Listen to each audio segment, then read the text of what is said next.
তবে যেখানেই থাক আল্লাহ হিসেব কিয়ামতের দিনে লিবে। আল্লামা দেলওয়ার হোসেন সাইদির মতো লোককে 10টা নারীকে জিনা করার, ধর্ষণ করার কেস দিয়েছিল এবং ওগুলোকে সাজিয়েছিল। সেই মেয়েগুলোকেও আল্লাহ পাকড়াও করবে। আপনারা কি মনে করছেন এর বিচার যদি কোর্ট করুক আর না করুক, আল্লাহর কসম আল্লাহর ঘরে বিচার হবেই। আল্লাহর ঘরে বিচার হবে, রেহাই নাই। আর আল্লাহর বিচার কঠিন বিচার হবে, সহজ নয়।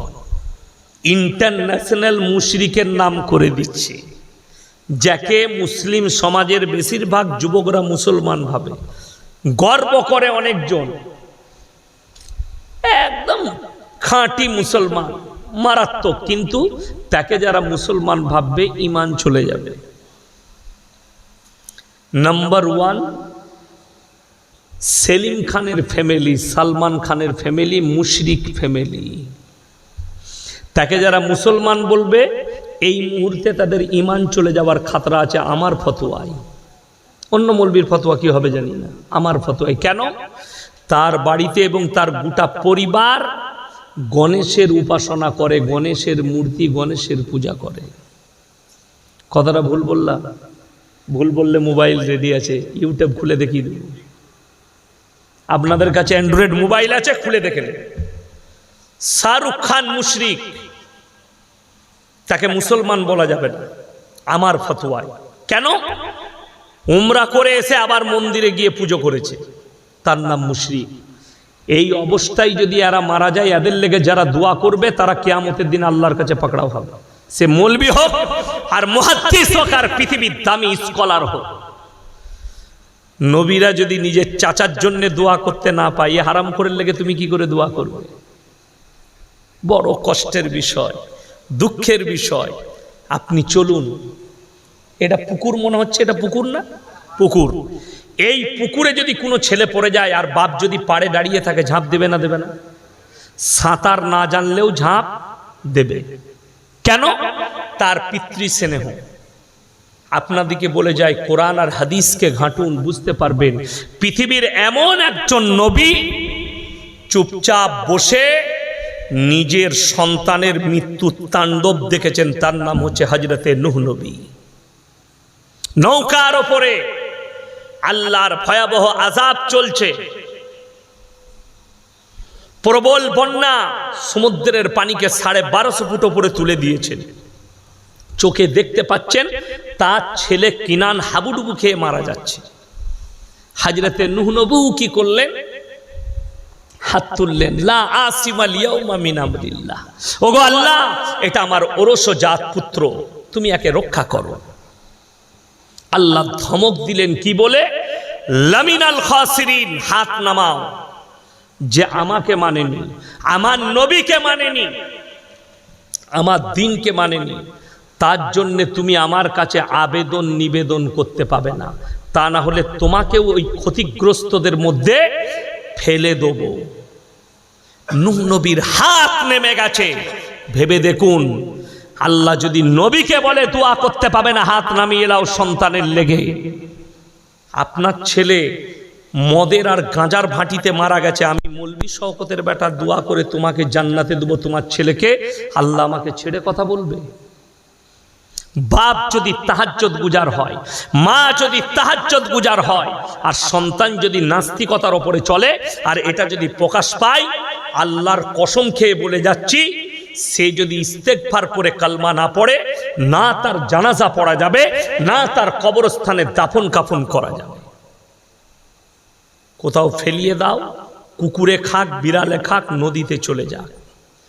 দাফন কাফন এবং জানাজা পড়া হয় আর দাফন করা হয় মুমিনের। জোরে বলুন সুবহানাল্লাহ। বেঈমান কাফেরের নয়, মুশরিকের নয়। এতগুলো দলিল দিলাম, আমি একটাও আমার বাপের দলিল দিইনি, একটাও আমার দাদর দলিল দিইনি, নবী পয়গম্বরদের দলিল দিয়েছি। লাস্ট দলিলটা শুনেলেন, তিনি হচ্ছেন হযরতে ইব্রাহিম আলাইহিস সালাতু ওয়াস সালাম। তিনি তিনার আব্বা জানকে দাওয়াত দিয়েছিলেন কি বলে?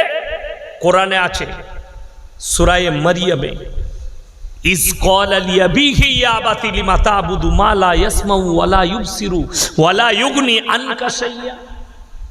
হে আমার আব্বাজান, আপনি কাদের উপাসনা করছেন? একটা, ইব্রাহিম নবীর বাপের তিনটে কাজ ছিল। কটা কাজ বললাম? তিনটে। মূর্তি তৈরি করা, মূর্তি বিক্রি করা, তার উপাসনা করা। ধরে ছুঁড়ে দিলেন, মূর্তিটা কুচি কুচি হয়ে গেল ভেঙে। ইব্রাহিম নবী বললেন, আপনি নিজের মাবুদকে নিজের হাতে তৈরি করছেন। ইজ ক্বালা লিআবিহি ইয়া আবাতি লিমা তা'বুদু মা লা ইয়াসমাউ ওয়া লা ইউবসিরু ওয়া লা ইউগনি আনকা শাইয়্যা। যাদের নিজস্ব কোনো ক্ষমতা নাই, যে নিজে হাত পা নাড়তে পারে না, যার বলার কোনো ক্ষমতা নাই, সে আপনার কি উপকার করতে পারে? ইব্রাহিম নবী দাওয়াত দিলেন। ইব্রাহিম নবীর আব্বাজি দাওয়াত কবুল করেননি। হিদায়াতের মালিক সকলে বলুন কে? আল্লাহ। রেওয়ায়েতে আছে, কিয়ামতের দিনে ইব্রাহিম নবী আল্লাহর কাছে অনুরোধ করবেন, আল্লাহ আমি আপনার কাছে আমার আব্বাজানের জন্য একটু অনুরোধ করতে চাই। আল্লাহ বলবেন, তুমি তোমার দুটো পায়ের মধ্যেখানে লক্ষ্য করো। রেওয়ায়েতে আছে, ইব্রাহিম নবীর বাপ বীর্য আকারে রক্ততে লুটোপুটি খাবেন কিয়ামতের দিনে, কিন্তু অনুরোধ রাখা হবে না। কেন?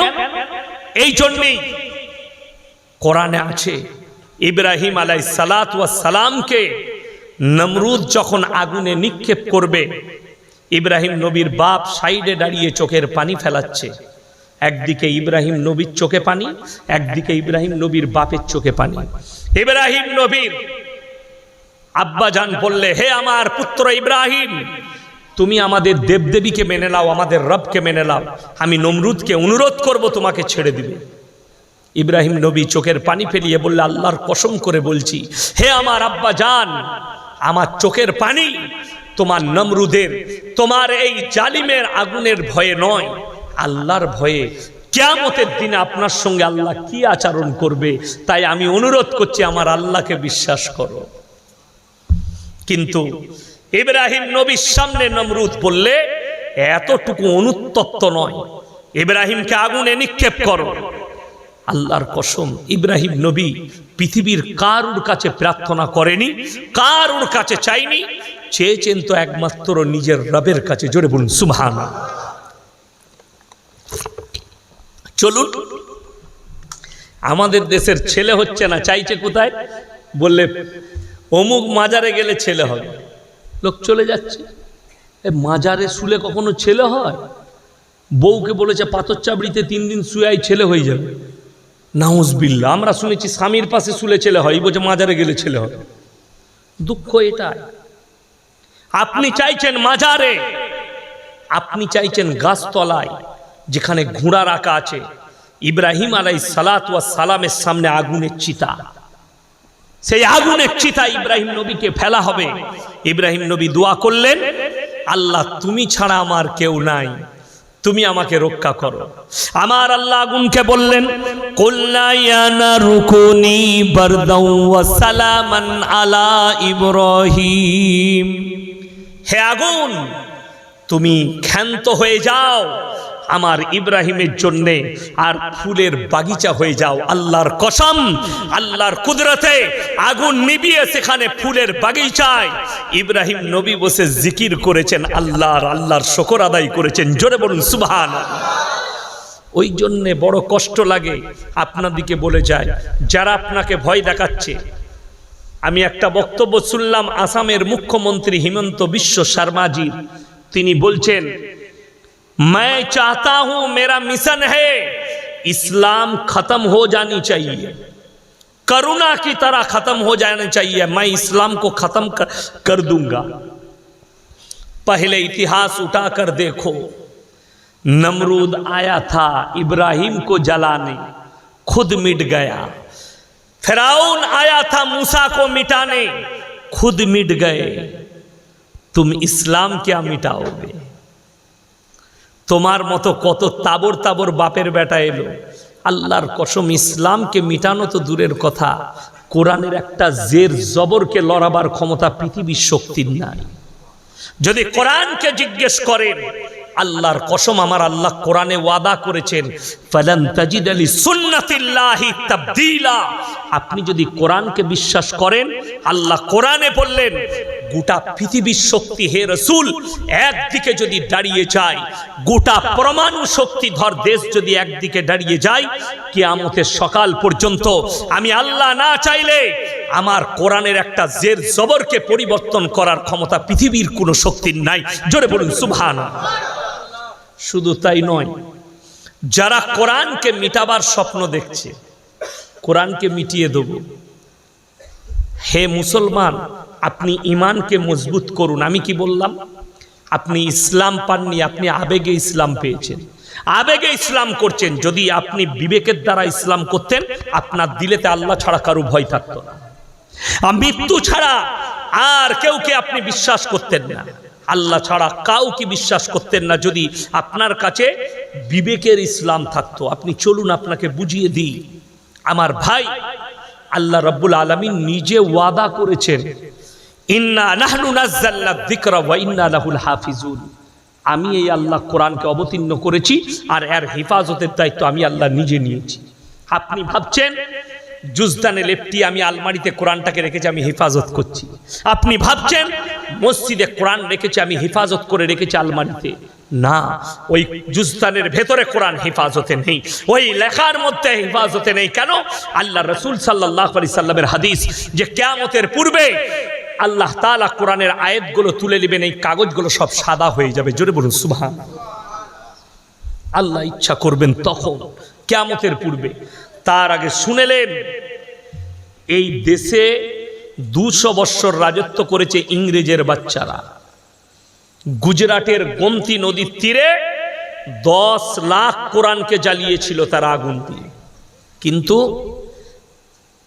শাহ ওয়ালিউল্লাহ মুহাদ্দিস দেহলভী রাহমাতুল্লাহ আলাইহি তিনি বললেন, এই ইংরেজের বাচ্চারা শোনো, তোমরা যদি স্বপ্ন দেখছো যে ভারতের 1 কোটি কোরআনকে জ্বালিয়ে 10 লাখ কোরআনকে জ্বালিয়ে কোরআনকে মিটিয়ে দিবে, তো আল্লাহর কসম শোনো, ইন্না নাহনু নাযালনা যিকরা ওয়া ইন্না লাহু হাফিজুন।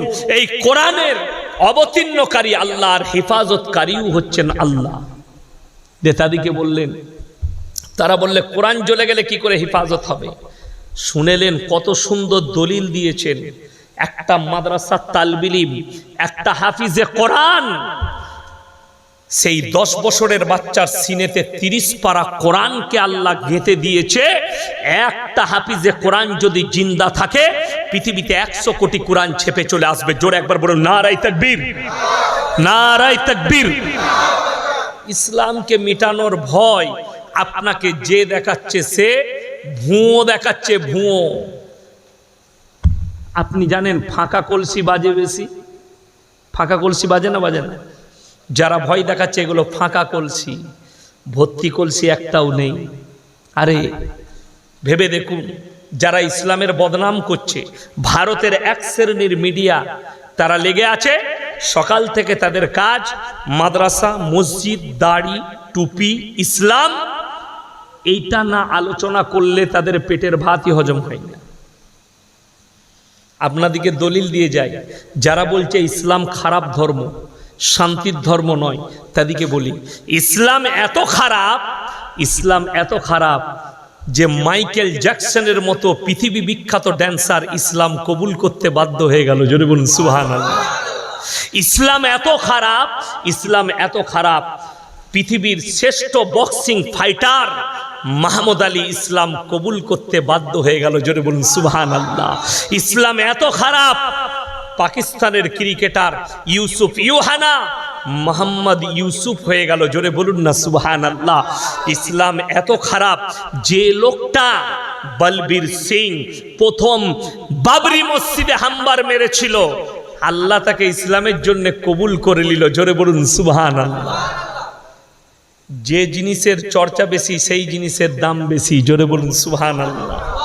যে জিনিসের চর্চা বেশি তার দাম বেশি। যখন দেখবেন একটা মানুষের গাল, একটা মানুষের বদনাম বেশি হচ্ছে, জানবেন মানুষটার মধ্যে কিছু একটা আছে। কথাটা ঠিক কি না? গোটা পৃথিবীর বেঈমান কাফেররা নবীজিকে নিয়ে আলোচনা করছে, করছে না করেনি? এক শ্রেণীর লোক আমরা রসুলের জন্য, রসুলকে কোনোদিন আমরা কেউ দেখেছি আল্লাহর নবীকে কথা বলেন? কেউ দেখিনি। কিন্তু আল্লাহর রসুলের জন্য আমাদের জান হাজির না হাজির নয়? সকলে জোরে বলুন ইনশাআল্লাহ হাজির। আমরা আল্লাহকে কেউ দেখিনি, কিন্তু আমরা আল্লাহর কাছে গিয়ে সিজদা করছি। জোরে বলুন সুবহানাল্লাহ। এইটাই তো বিশ্বাস। কোরআনে আছে আল্লাযীনা ইউমিনুনা বিল গায়ব, না দেখে আল্লাহকে বিশ্বাসের নাম হচ্ছে ঈমান। আল্লাহকে দেখার প্রয়োজন নাই, না দেখে বিশ্বাস করেছেন, এটাই ঈমান। না দেখে সিজদা করেছেন, এটাই ঈমান। এখানে হাজী সাহেব কে আছেন? হাত তুলেন। হাজী সাহেব কেউ নেই? একটাও নেই হাজী সাহেব? উমরা করতে কেউ গিয়েছেন? হাত তুলেন। নেই। আপনার এলাকায় আছে? হাত তুলেন। আচ্ছা, ঠিক আছে। দেখুন আল্লাহর হাবিব সাল্লাল্লাহু আলাইহি সাল্লাম কোথায় শুয়ে আছেন? মদিনায়।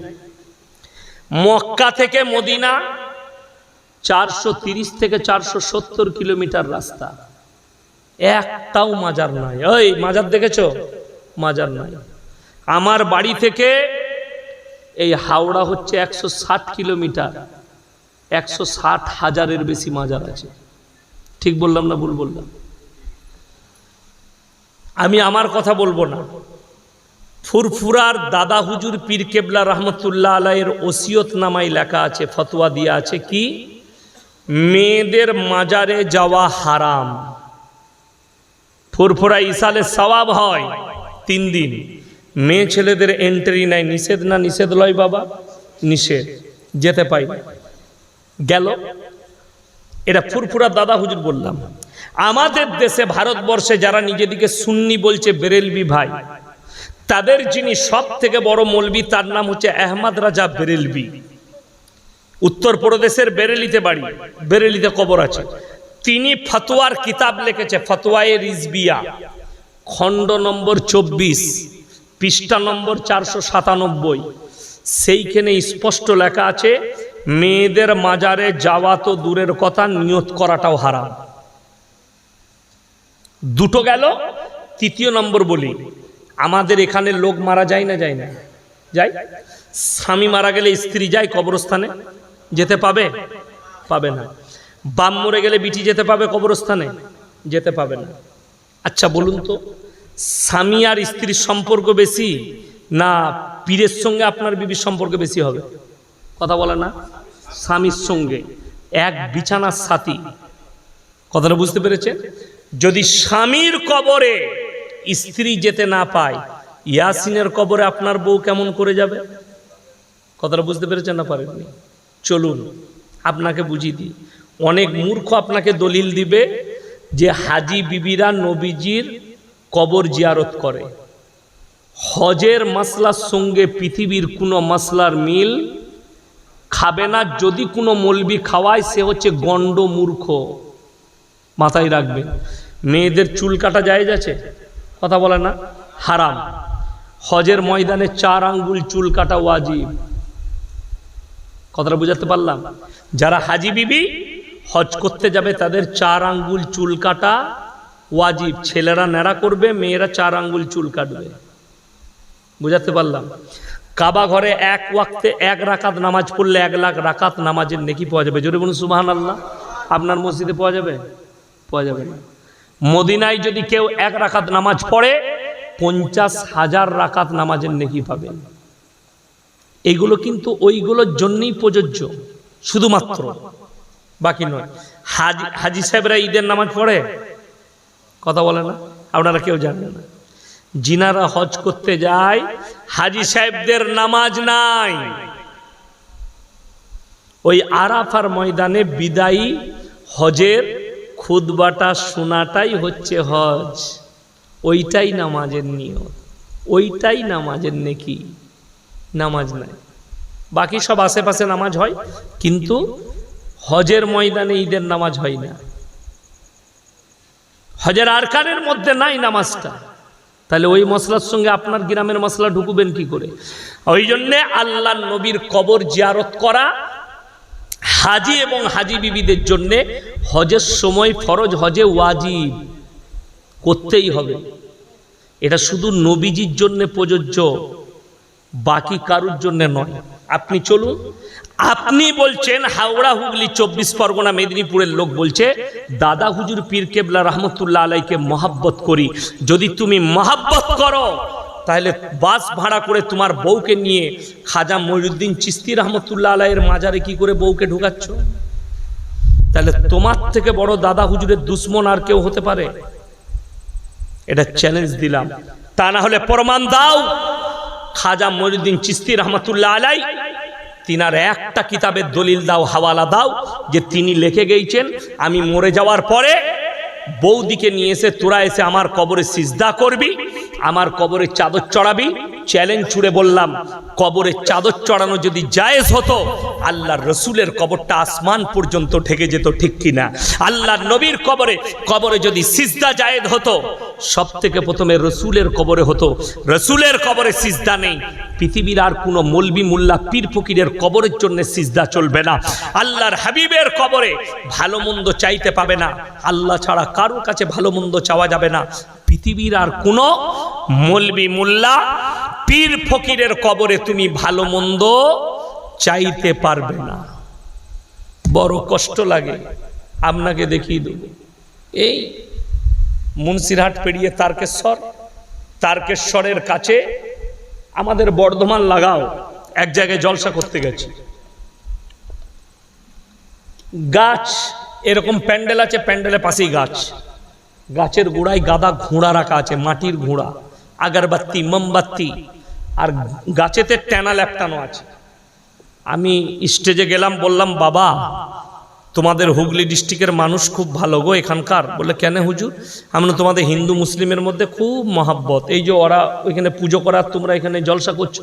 বলে হুজুর ওটা আমাদেরই। আমরা তোরা কি করিস বে? বলে এখানে বুড়ো পীর সাহেব আছে। হাসেন না, 1 মিনিট খালি বুঝাচ্ছি। কোনো অমুসলিম ভাই মাটির মূর্তি তৈরি করে সেখানে সিজদা করলে আমরা তাদেরকে মুশরিক বলি, কিংবা ওটা শিরকের কাজ। মুশরিক মানে শিরক। আল্লাহর কাছে যতগুলো পাপ আছে সব থেকে নিকৃষ্ট পাপ হচ্ছে শিরকের পাপ। আল্লাহ ব্যতীত অপরকে ভালো মন্দের মালিক মনে করা। খুব ভালো করে বুঝবেন, একটা অমুসলিম ভাইকে আপনি মুশরিক বলে দিচ্ছেন মাটির মূর্তির সামনে পুজো করার জন্য, আর তুমি গাছতলায় মাটির ঘোড়া রেখে সিজদা করছো। তুমি কি করে মুমিন হতে পারো? কথাটা বুঝে এসছে না? আসেনি? তুমি কি করে মুমিন হতে পারো? বিসমিল্লাহ। তৃতীয় নম্বর, ইসলাম সত্যর উপরে টিকে আছে না মিথ্যার উপরে? ইমানদারির সঙ্গে বলবেন। সত্যর উপরে টিকে আছে ইসলাম, মিথ্যার উপরে নয়। একটা মানুষের কটা কবর হতে পারে? একটা কবর হতে পারে, মানলাম। হযরতে হোসেন রাদিয়াল্লাহু তাআলা আনহু কোথায় শহীদ হয়েছেন? কারবালাটা কোথায়? কথা বলেন না? ইরাকে।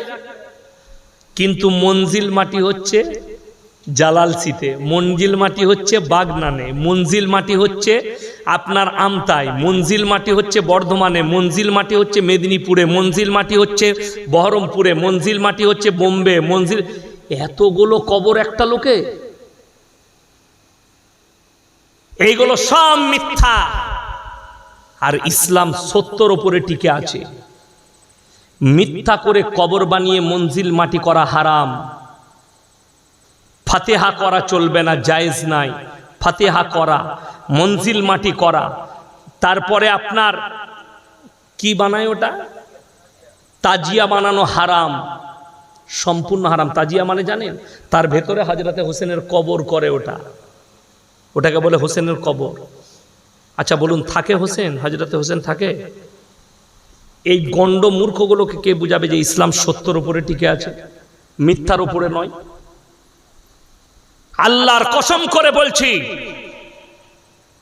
গোটা পৃথিবীর শিক্ষিত সমাজকে জিজ্ঞেস করুন, এই মুসলিম জাতির উপরে থুত ফেলাবে যে পৃথিবীতে এমনই একটা জাতি আছে, মুসলিম জাতি, যারা মানুষ মরে যাওয়ার পরে ডিজে গান বাজিয়ে ড্যান্স করে দুঃখ পালন করে। যদি বলেন হাওড়ায় নাই, আমার বর্ধমানে চলুন, বহরমপুরে দেখিয়ে দেবো। আন্ডার প্যান্ট পরে মদ খেয়ে ড্যান্স করছে, বলছে আশিকে রসুল। আমার গ্রামের একটা ছেলে বলছে তোমরা পারবে কি ভাই? বলছে আগুনের ওপরে মুসল্লা বিছিয়ে নামাজ পড়তে। এমন ভাই আমি পারবো না। বলছে মুর্শিদাবাদ থেকে অমুক গ্রামে একটা লোক এসছে, মুহররমের দিনে আগুনের ওপরে মুসল্লা বিছিয়ে নামাজ পড়েছে। আমরা জানিস কখন নামাজ পড়া যায় আগুনের ওপরে মুসল্লা বিছিয়ে? বলে কখন? আমরা যখন গাঁজা খাওয়া যায় তখন। হ্যাঁ বাস্তব, আপনাদের জানা নেই। আমি ইয়াসিন যদি আপনাদিকে বলি যে আমি একজন আল্লাহওয়ালা লোক, তো তোমাদিকে প্রমাণ দেবো আমি কেমন আল্লাহওয়ালা দিয়ে যদি এই কারেন্টের তারটা আমি বলি যে আমি ছুবো, আমাকে শর্ট মারবে না। ও চিনে যে এটা ইয়াসিন হুজুর। ওর সিফাত, সিফাত মানে হচ্ছে চরিত্র। ওর চরিত্র হচ্ছে শর্ট মারা, ঠিক কিনা? ওর চরিত্র শর্ট মারা। আর সাপের গর্তে যদি কেউ বিসমিল্লাহ বলে হাত ভরে, সাপ চুমু খাবে না কামড়াবে? কামড়ি দিবে। শুনবেন মুসলমানদের গজল, 24 পরগনার একটা মেয়ে গজল পড়ছে, বিসমিল্লাহ বলে গিলাস তোলে গালে ঢেলে নিল, বিসমিল্লাহ রসিলাই বিষ পানি হয়ে গেল। এ কবরে কি মার খাবে তা আল্লাহ ছাড়া কেউ জানে না। আচ্ছা জেনে শুনে এটা যদি আপনাদের কমিটির ছেলে পানি দিয়েছে না দেয়নি, যদি আমাকে বলে হুজুর এটাই বিষ মিশানো আছে, এটা জেনে শুনে আমার পান করা যাবে? যাবে না। হ্যাঁ, গজলের কলিটা যদি এরকম হতো, ভুলবশত পানি মনে করে বিষ পান করেছে, বিসমিল্লাহ বলার কারণে বিষ পানি হয়ে গেছে, বিসমিল্লাহর বরকতটা মানা যেত।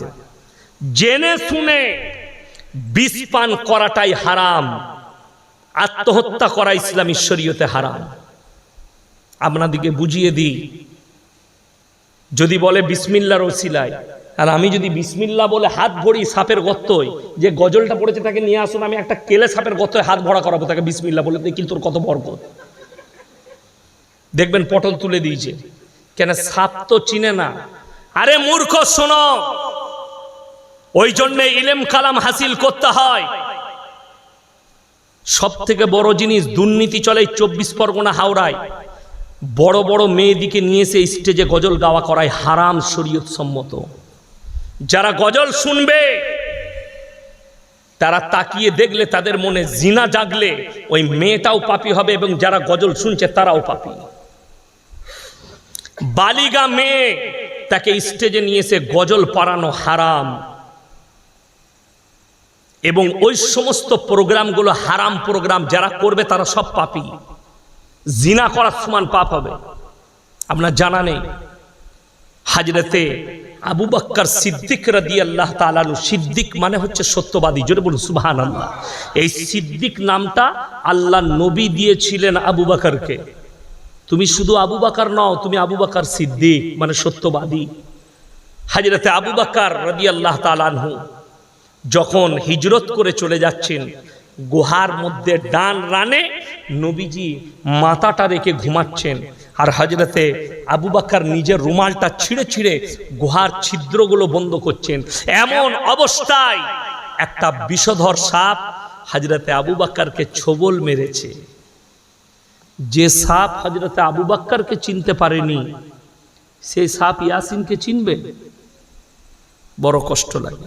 যারা মুহররমের নামে বুক চিরে পিঠ চিরে, তারা শুনেলেন কিয়ামতের দিনে এই অঙ্গ চিরার কারণে আল্লাহর কসম আল্লাহর কাছে হিসেব দিতে পারবে না। অঙ্গকে বিকৃত করার কারণে আল্লাহর কাছে হিসেব দিতে পারবে না, হারাম। আল্লাহর কাছে হিসেব লাগবে আপনাকে। আপনি প্রাণের কষ্ট দিতে পারেন না। অনেক যুবকরা শুনেলেন বউয়ের সাথে ঝগড়া হলে ভাত খাই না, ঠিক কি না? কথা বলে না, আমি আর ভাত খাবো না, দিয়ে সারাদিন খেলো না, সারা রাত খেলো না। তোমার নফসের যদি কষ্ট হয়, সেই কষ্টর পাপের ফল আল্লাহর কাছে তোমাকে হিসেব দিতে হবে। ওই জন্য রাগারাগি হয়েছে, খেয়ে নাও, ভাত খেয়ে নাও, অসুবিধা নাই। রাগ কার হয় না, ঠুকাঠুকি কার হয় না? রাগ করে প্রাণের কষ্ট দিয়েন না। কার উপরে রাগ করে পেটকে, নিজের নফসকে কষ্ট দিবেন না। আমাদের ছেলেরা সব থেকে বেশি কষ্ট দেয় ওই যে কি বললেন? বাপের ভালোবাসা বুঝতে পারে নাই, মায়ের ভালোবাসা বুঝতে পারে নাই। ওই আমতা বাস স্ট্যান্ডে একজন খালি আই লাভ ইউ বলে দিয়েছে হারাম করে, তারপরের দিন বুকে চিড়ে তার নামটা লিখেছে দীপালি। যা ভালোবাসে, আমি ওকে ছাড়া থাকতে পারবো না। হারাম খোর। ফিল্মের কোন আর্টিস্টরা বুকে নাম লিখেছে, পিঠে নাম লিখেছে, ওটা স্টিকার খেপা। যারা শরীরে চিরাচিরি করে, কোরআন শোনাচ্ছি আপনাদিকে, এরপরে কোরআন শুনেলেন। ফামানি তুর্রা গায়রা বাগিন ওয়ালা আদিন ফালা ইসমা আলাই। মারাত্মক উপদেশ আল্লাহ। মানুষের প্রাণের আল্লাহ এতটা মূল্য দিয়েছেন, ওই জন্যে তো আত্মহত্যা করা হারাম নবীজি বলেছেন। নবীজি জানাজার নামাজ পড়াননি, একজন আত্মহত্যা করেছিল, তার জানাজার নামাজ আল্লাহর হাবিব সাল্লাল্লাহু আলাইহি সাল্লাম পড়াননি, কিন্তু পড়াতে নিষেধও করেননি। কথাটা বুঝতে পেরেছেন না পারেননি? এখানে আপনারা বলবেন নবীজি পড়াননি তাহলে আমরাও আর পড়বো না। না, নবীজি নামাজ পড়াননি, কিন্তু কেউ কি নিষেধ করেননি।